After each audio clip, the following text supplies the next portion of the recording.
what do you see happening globally through this mode of care that is digital, which is custom built for global bidirectional adoption, foreign adoption of US digital assets, US adoption of foreign digital assets? Issues that we're facing in the US are shared globally. So the issue of non-communicable diseases and how prevalent and how they're increasing, the lack of access to clinical resources, the need to use technology to make those resources more broadly available. These are global issues. These are not US only issues.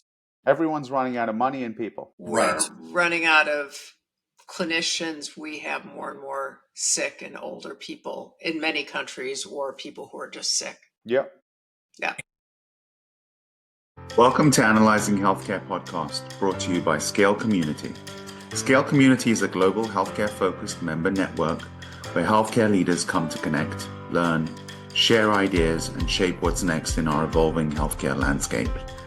To take advantage of all that Scale Community has to offer, from expansive content to virtual and in-person events, to interactive peer networking opportunities, and more, check out Scale Community at www.scale-community.com. Membership options range from free to paid, so if you enjoyed today's discussion, please take a moment to sign up for your preferred membership level.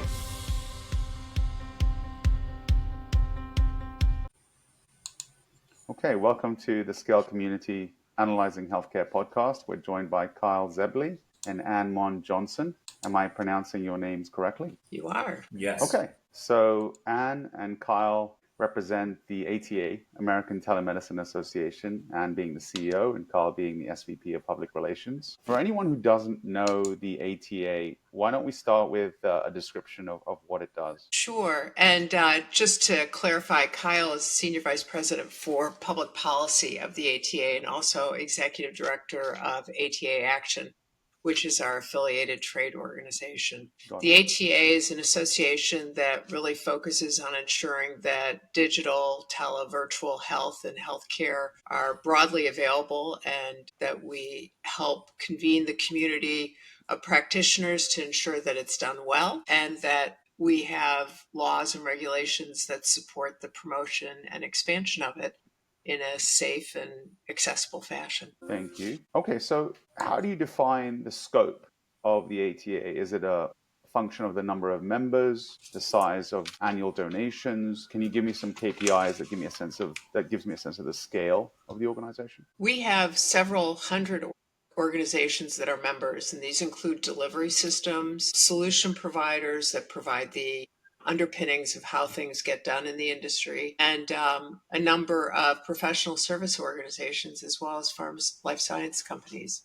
Kyle, anything you'd add to that? Yeah, I just think we have a very unique membership that represents the width and breadth of the U.S. healthcare system. So if there's a major actor in the healthcare system, a major organization, we're almost certain to have one of them as members. So I feel like, and this is a very uninformed, simplistic comment, so forgive it, but I feel like the industry, meaning healthcare, is moving towards you rapidly and not away from you. So maybe historical context for the ATA, but I grew up at a time when telehealth in healthcare 15, 20 years ago was not necessarily front and center.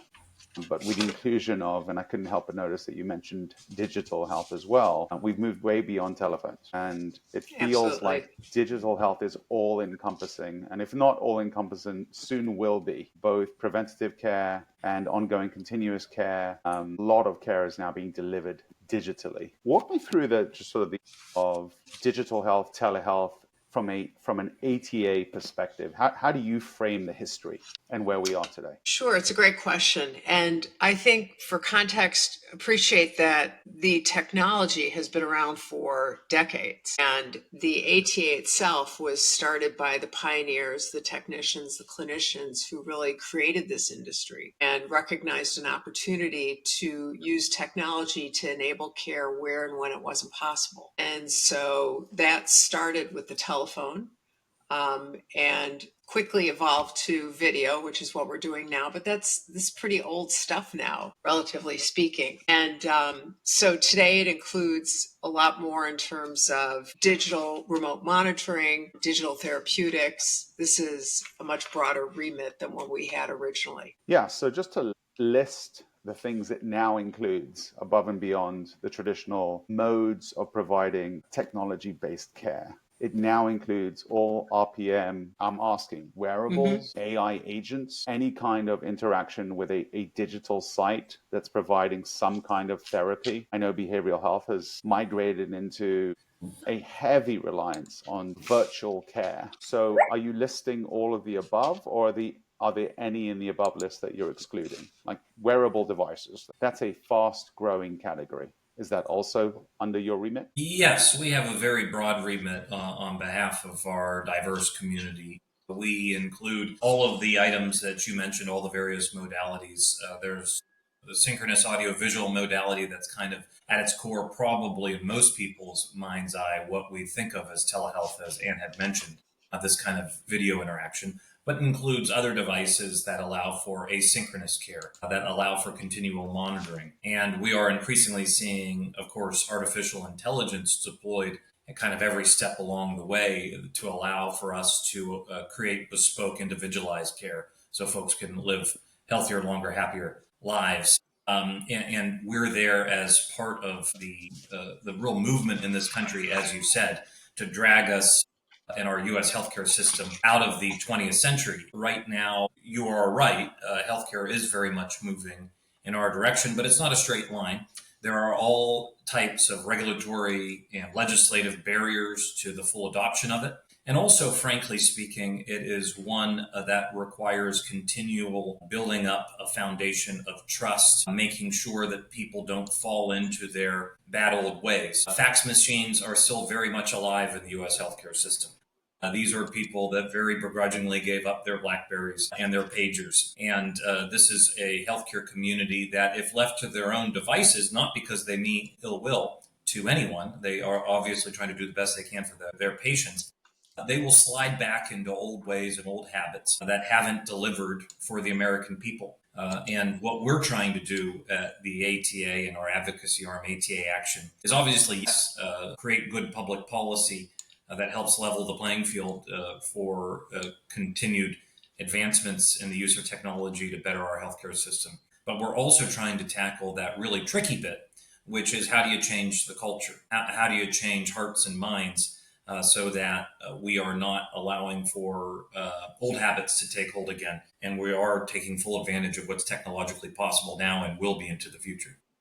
Is the ATA the primary driver, acting as the primary bridge between the marketplace on these topics and our federal government and state level governments? Are there a number of other lobbying efforts out there that are also applying a voice to these much needed initiatives or much needed, I don't call them arguments, market changes? We are the voice of the broadly defined telehealth, virtual care, digital health community, and that's something that's something that we don't take for granted.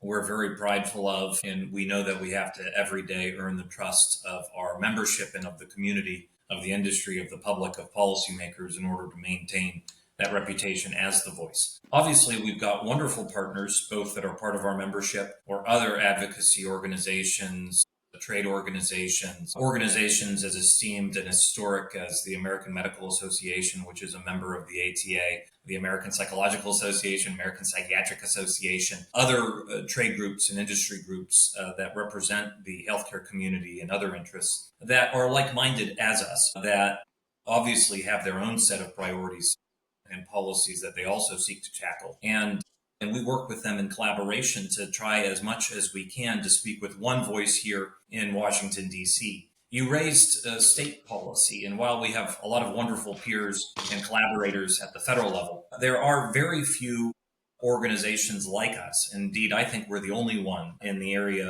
of telehealth and virtual care and healthcare technology that is present in every 50 state capital, that is tracking legislation, regulation, all the various healthcare medical board activities. And we are the voice for our community in those areas as well.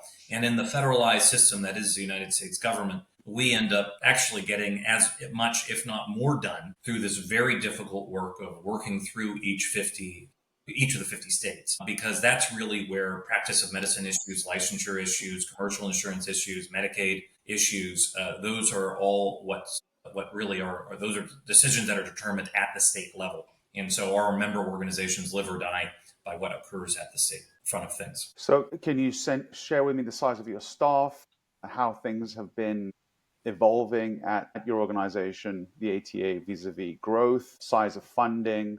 I want to get a sense for how things have changed over the last 10 years. Because if you're acting as the tip of the spear on digital health and now AI, that is an ever-growing amount of responsibility as you represent an ever larger percentage of the healthcare spend in the marketplace. So just, does it correlate? Well, I would say that the tip of the spear on the AI is that AI runs much of what our members do, right? So it's underneath the hood in the engine. And so to that extent, we're not a standalone AI initiative. We're very much incorporated in the digital health virtual care world. I think the best way of signifying the change that we've gone through is the recent acquisition that was done by ATA Action of Digital Therapeutics Alliance, which is an organization that has been around for a number of years that's focused on, advancing clinically sound digital therapeutics. And so from that perspective, we're really united around this notion of using technology to transform how care is delivered.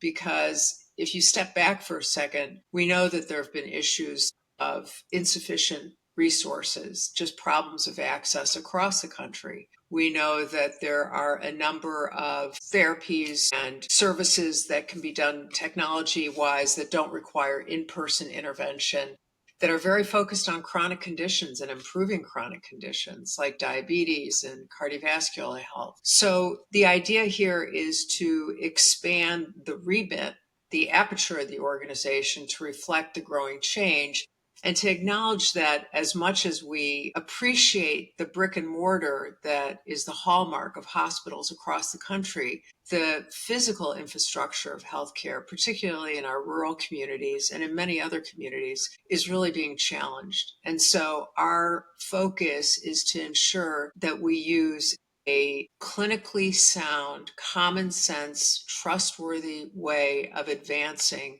how digital is going to be used in the healthcare community at large. Kyle, what would you add to that? Because I know you think about that. Yeah, Anna, I want to get into that with you most definitely, but I still am framing the conversation before we actually get into it.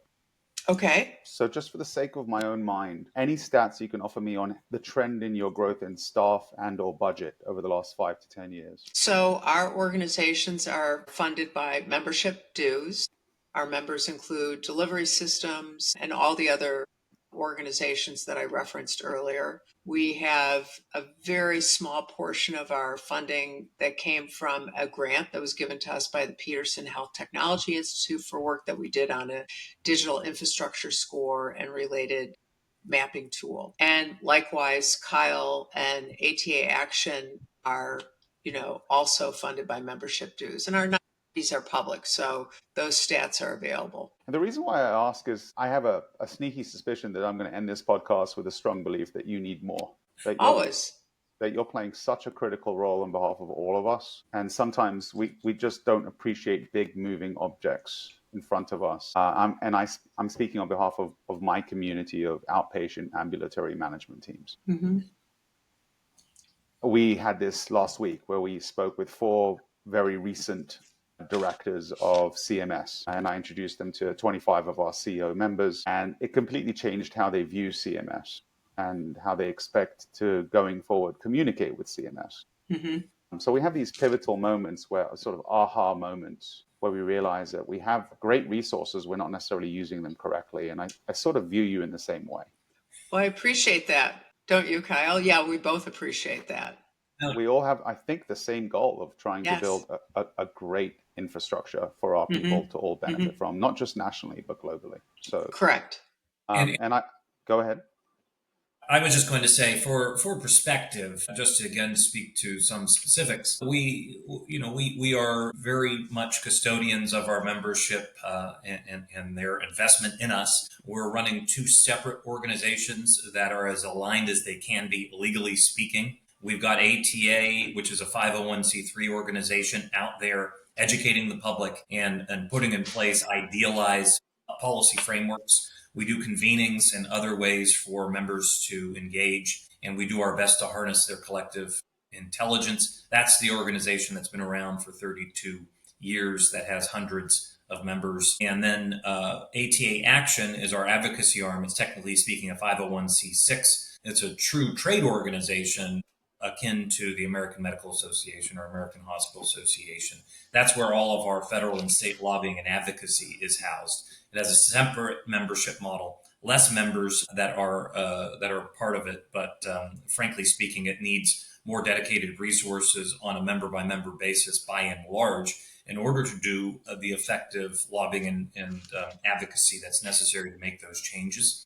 We are tracking all 50 states. We are trying to make an impact here at the federal level. We have launched a political action committee that's affiliated with ATA Action. Between the two organizations, we're looking at an $8-9 million enterprise all in, depending on the year and depending on fluctuations in the market. To your point, I would argue... Sorry, let me just, for 8-9 million annual budget? Both revenue and budget spend, approximately speaking. And again, this is all public information, and usually it's lagging about 2 years in a given time.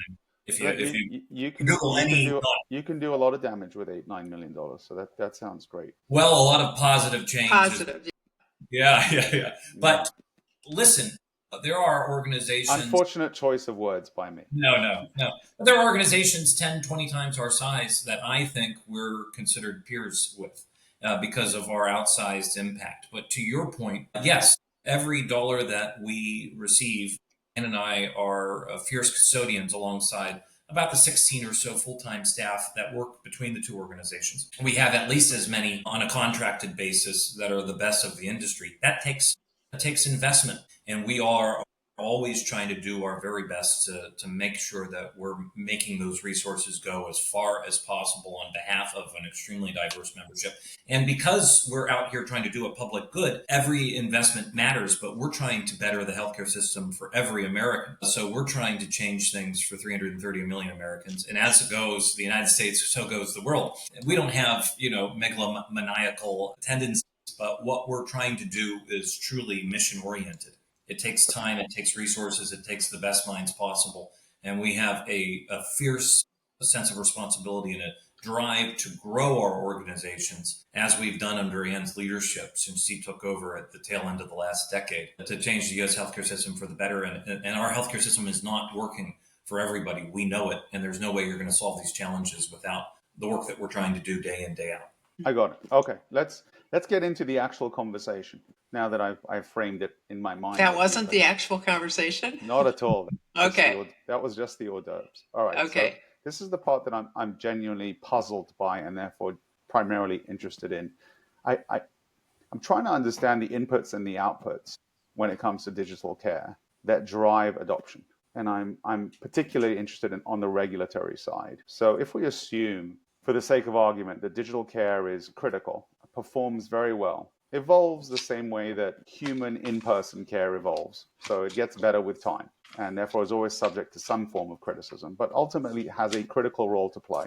What differentiates digital care, and I'm including telemedicine in that, everything in that, what differentiates it from in-person care is the level of adoption retrospectively, historically.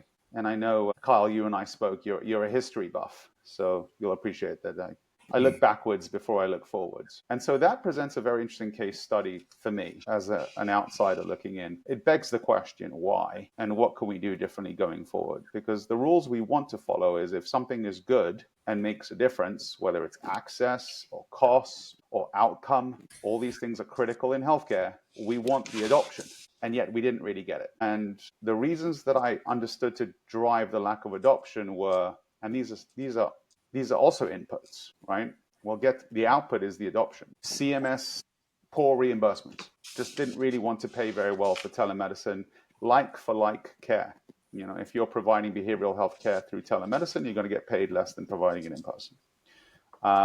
Concerns around, let me throw another one, variance in state by state adoption and inefficiency in uniform licensure and compliance, and therefore adoption on a state by state basis. Meaning, practically, you could build a nice tele or digital business in Kansas and you want to expand into Louisiana. And now you've got a whole new set of issues and variants, and the scaling involved is very clumsy. You need to go through multiple approval processes. Everything slows down. You've got to build multiple businesses when really what you want to do is provide the same treatment, the same solutions from one state line across the other. So you've got both a federal level CMS issue, you've got a state by state level issue, you've got associations that are pushing back. You mentioned the AMA. They're not too happy with digital care.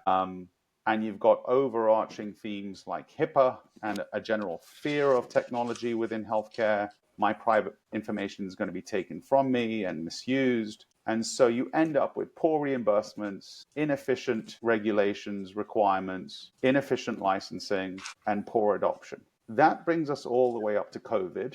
So that's sort of where we were, the paradigm that we're in. Then we move into COVID, and the state of emergency that we all find ourselves in results in new CMS policy, a opening of the doors across state lines. I'm curious as to how that happened. Was that directed from the federal level down to every state? Was it instantaneous? And you've got this sort of residual of where we are today, where we keep on trying to extend COVID era policies to facilitate ongoing adoption. We saw telemedicine adoption rates go from 3 to 5% of the market to 50% of all healthcare, give or take, in the space of months. And then we've trickled back down to, I don't know where we are today, 15, 10, 20%. What's changed in that historical assessment? What's wrong with it? What's inaccurate in what I've described? What's going to be different going forward as we try to support these digital health companies in their efforts to try to do the right thing? Access, cost, quality. Well, it's a great framing and a great set of questions. Don't feel obligated to praise it. I mean, feel free to attack it. And I'm not the expert. I'm just giving you a layman's assessment of anecdotal insight that I received being involved in the industry throughout this period of time, but not necessarily focusing on this during this period. Well, I would just say, again, not trying to give undue praise, but as a very informed layman that you were in laying out a lot of the challenges that we were facing as a community prior to the pandemic, and definitely challenges that are still persistent 5.5 years after. To your point, the U.S. healthcare system is the most complex in the world. Every type of healthcare tried in any other country is tried here. And we have everything from very direct, nationally run healthcare systems like the Veterans Administration, Indian Health Service.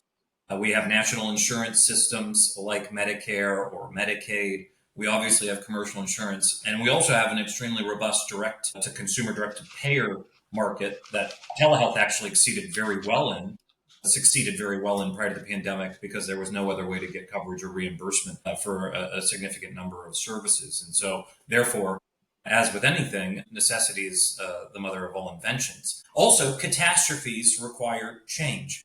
This is true for humanity in general, talking about the big historical sweep of humanity's past, but also it's very much true for healthcare, and you need a catalyzing series of events of, frankly speaking, things going very wrong in order to make changes. And that's what happened in response to the pandemic. All of these federal and state barriers came tumbling down, oftentimes on a temporary basis, and it was very effective.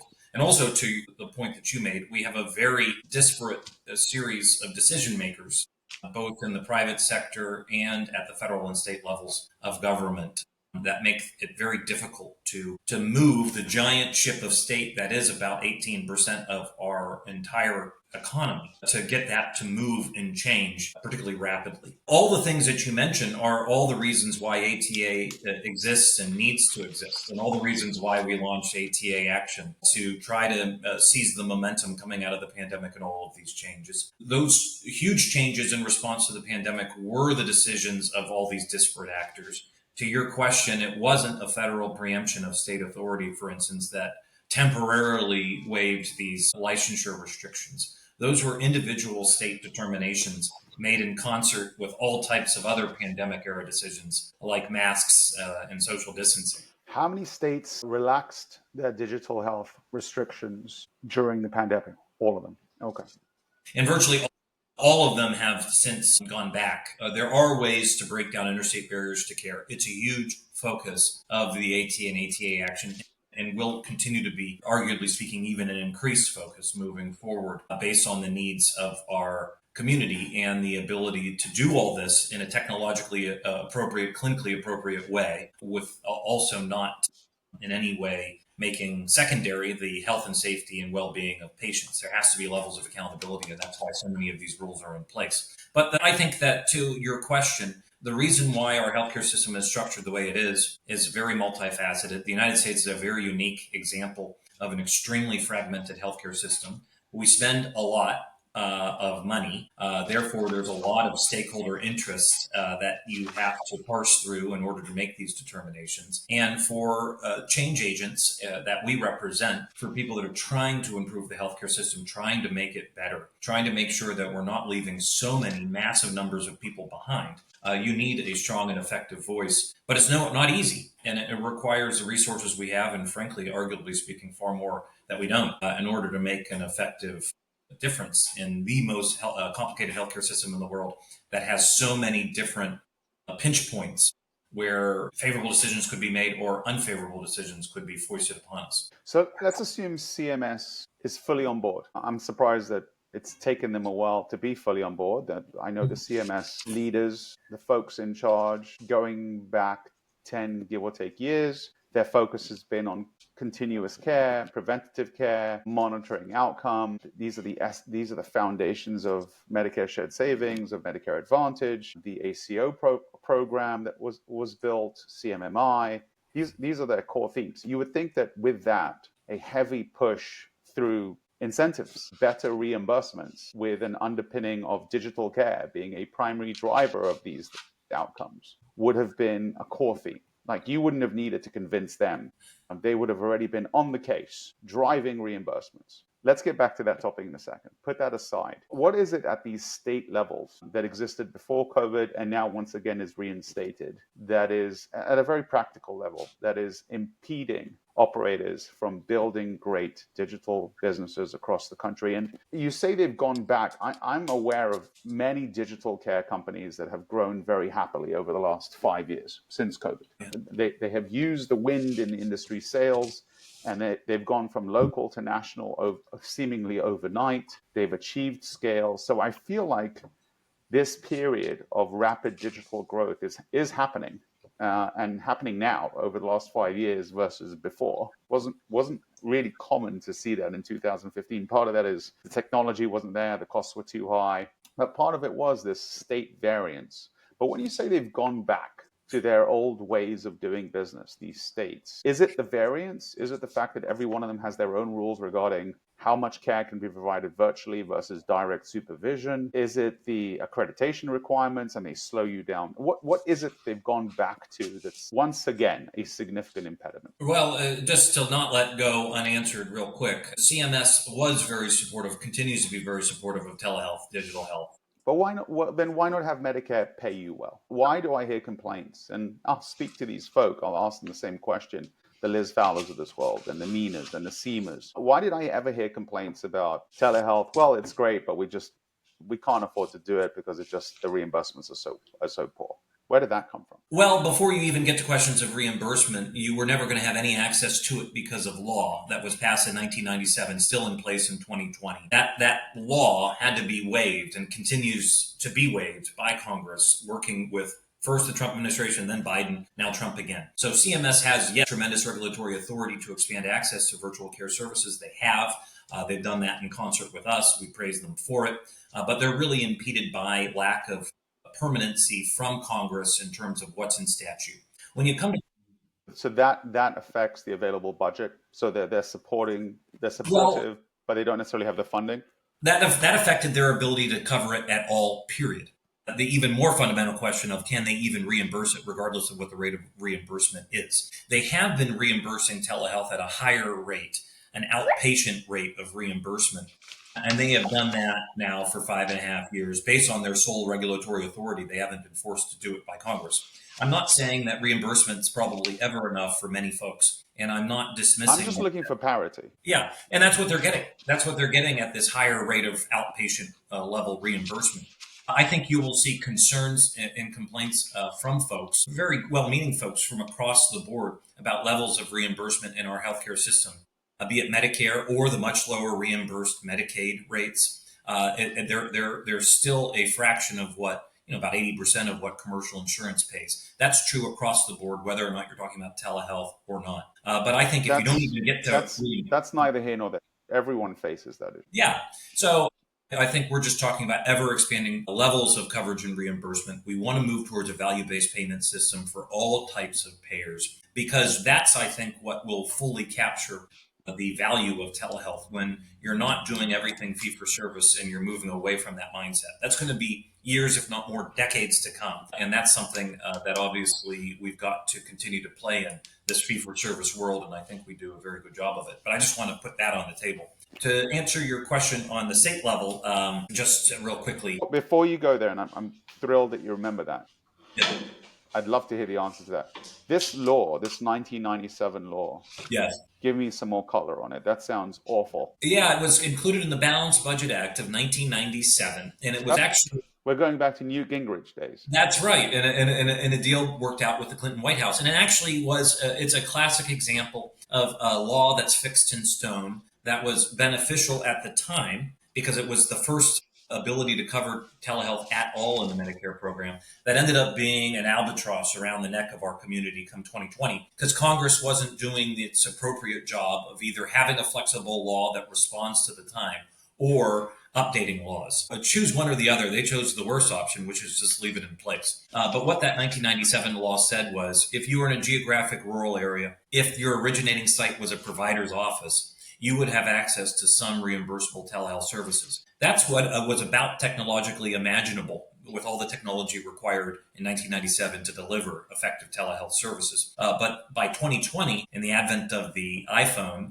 which had come 13 years previously, that 1997 law had become long outdated. It hadn't kept up with technology and it had become a burden for us. Those geographic and originating site requirements have been waived ever since the onset of the pandemic. Still not permanent, actually set to expire at the end of this month, barring congressional action. And frankly speaking, despite our broad-based bipartisan support that has spanned multiple administrations of both parties, we're working against, frankly speaking, congressional dysfunction that has put us in this situation. So let me regurgitate that back to you, please. And I'm gonna purposely describe it in ways that sound dramatized, borderline shocking. But that's what I'm seeing here. So please correct my misunderstanding. The only reason why digital health in all its facets is being widely adopted in the US is because since 1997, despite a law that limits digital health to just rural settings, we've managed to function under an exception that every once in a while faces an expiring date. Is that right? Well, just for Medicare fee for service. And there had been other reasons, probably more of culture and habit than otherwise, that we hadn't seen robust adoption of telehealth technology in a lot of ways prior to that. But Medicare fee-for-service is still the number one driver of change for payers in the country. They still cover the most beneficiaries, and if they cover it, almost every payer tends to look at that as a floor, a bare minimum of what must be covered. It was a tremendous hindrance to us, but to be fair, there are other reasons. Each Medicaid agency at the state level really goes and determines for itself based on the whims of the state legislature what's going to be covered. And commercial insurance is looking to hold down costs. in general. And so they were, I think, pretty reluctant to offer No, these. there are other contributors, no doubt. I just want to get your nod of approval that this one is as I described it.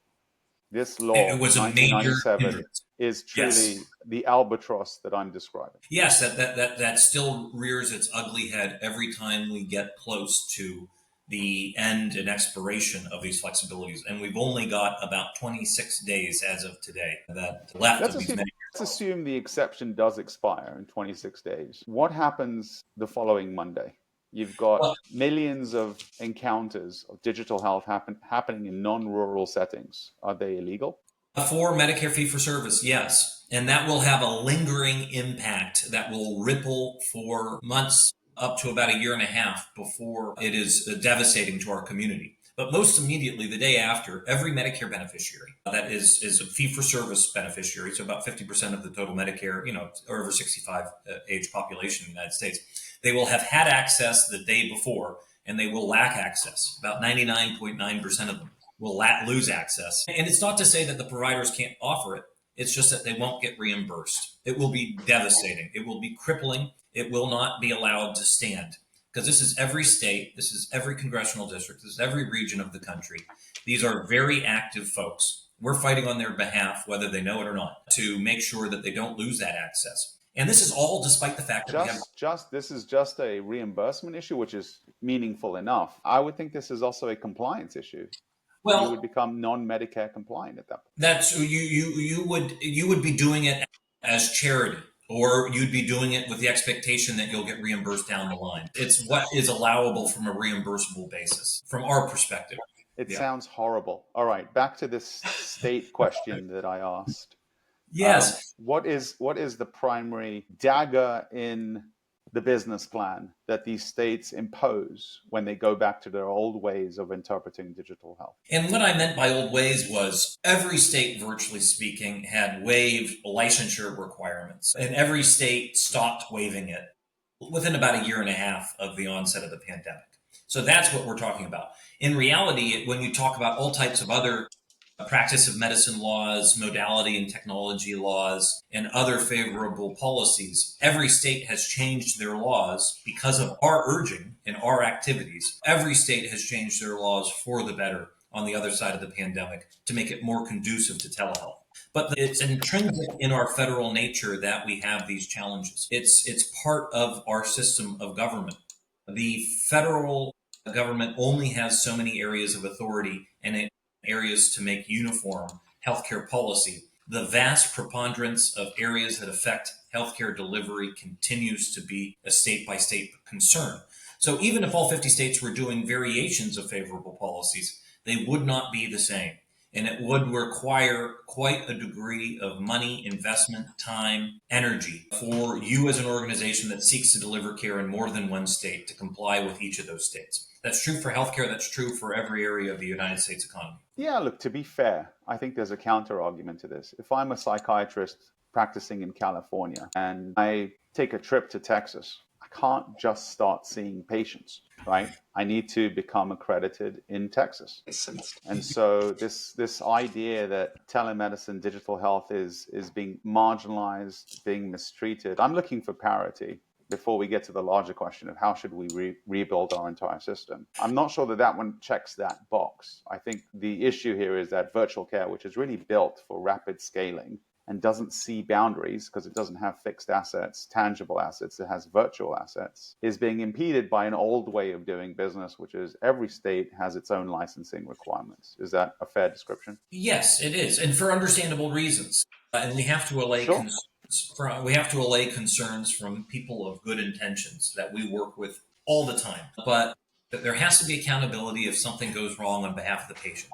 And state governments are understandably very territorial and protective of their rights and their responsibilities to their citizens to come up with policies that fit their culture and their desires, their priorities. So that is something that we have to work through. We have done a great deal to break down interstate barriers to care through a variety of ways to make things more uniform. We have done everything we can to assuage those concerns, to make sure that there's still accountability for the protection and the safety and the best outcomes of patients. And I think we can do that. You can square this circle. We're doing it every day, but it's very difficult work, and it requires working with every one of the 50 state governments. So the push is to uniformity. As much as you can, where practicable, yes. That's where the efficiency resides. I would argue that you're probably way ahead of Europe, incomparable, and you're probably way behind China. Well, we are very unique.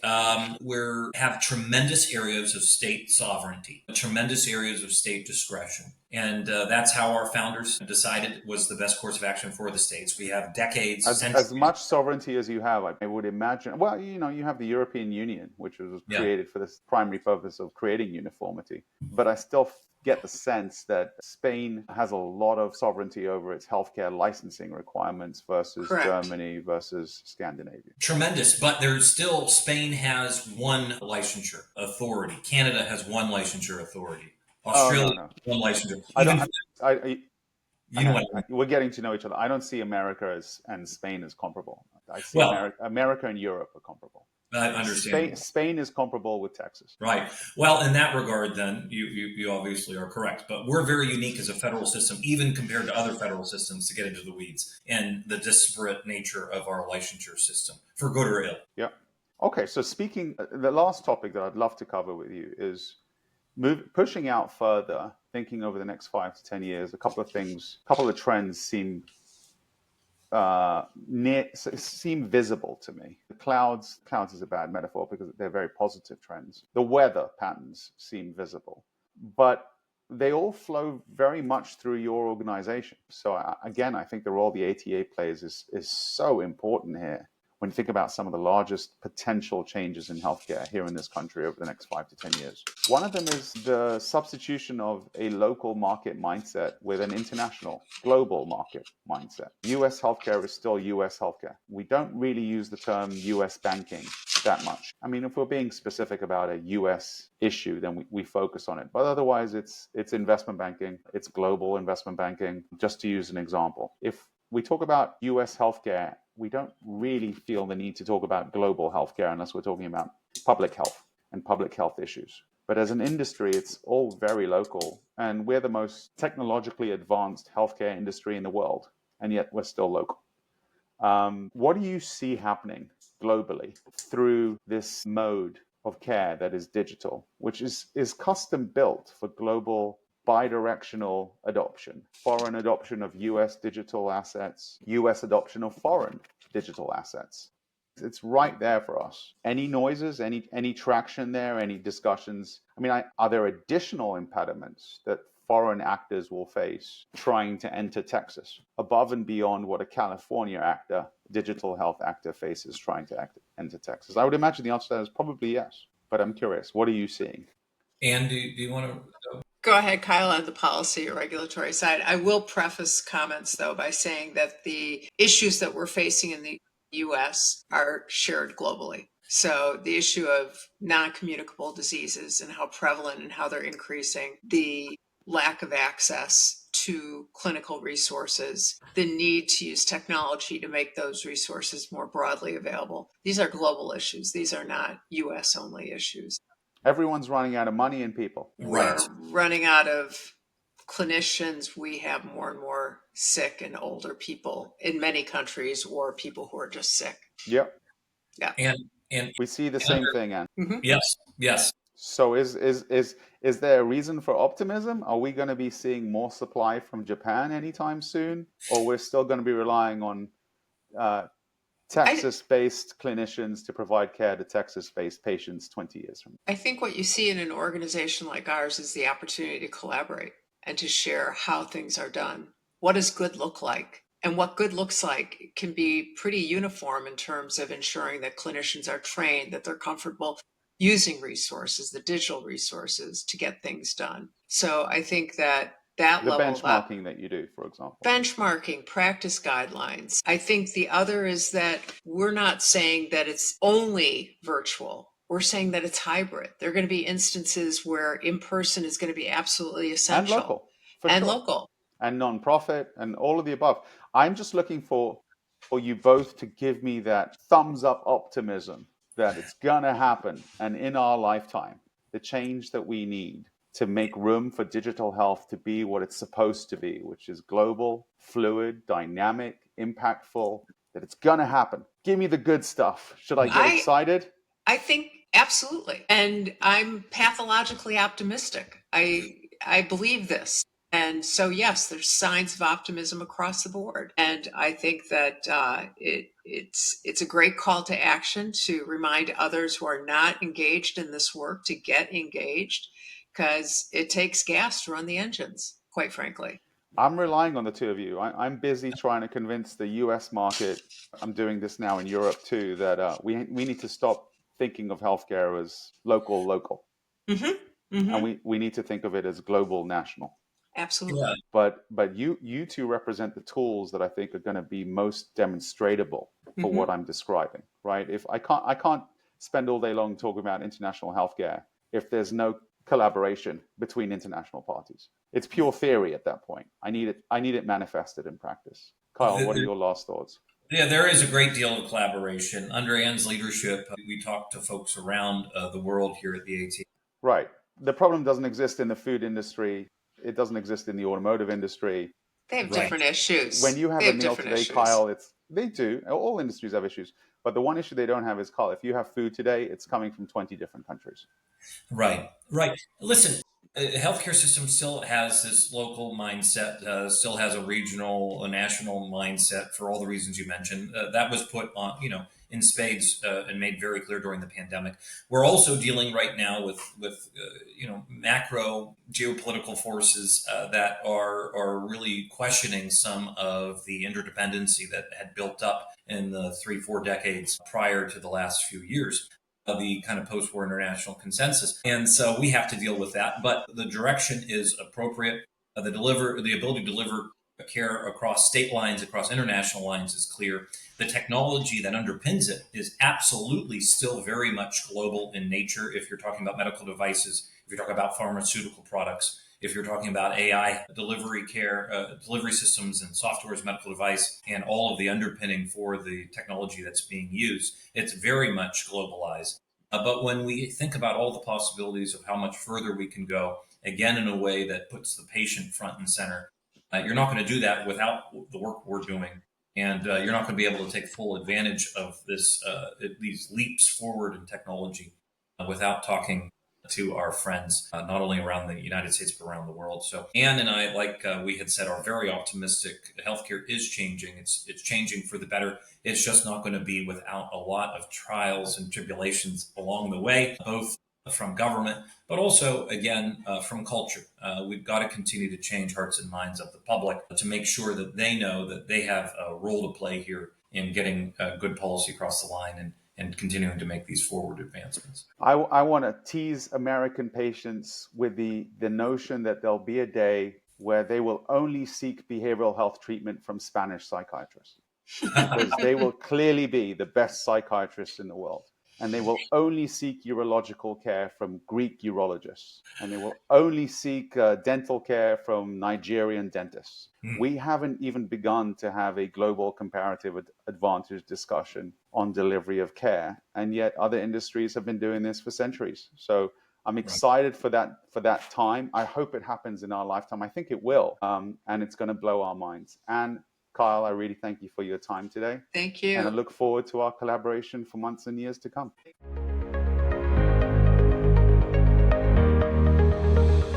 Thank you for joining us on Analyzing Healthcare. Stay informed and stay inspired. Don't forget to subscribe and visit scale-community.com to become a Scale Community member. Until next time, keep exploring the ideas that shape our healthcare systems.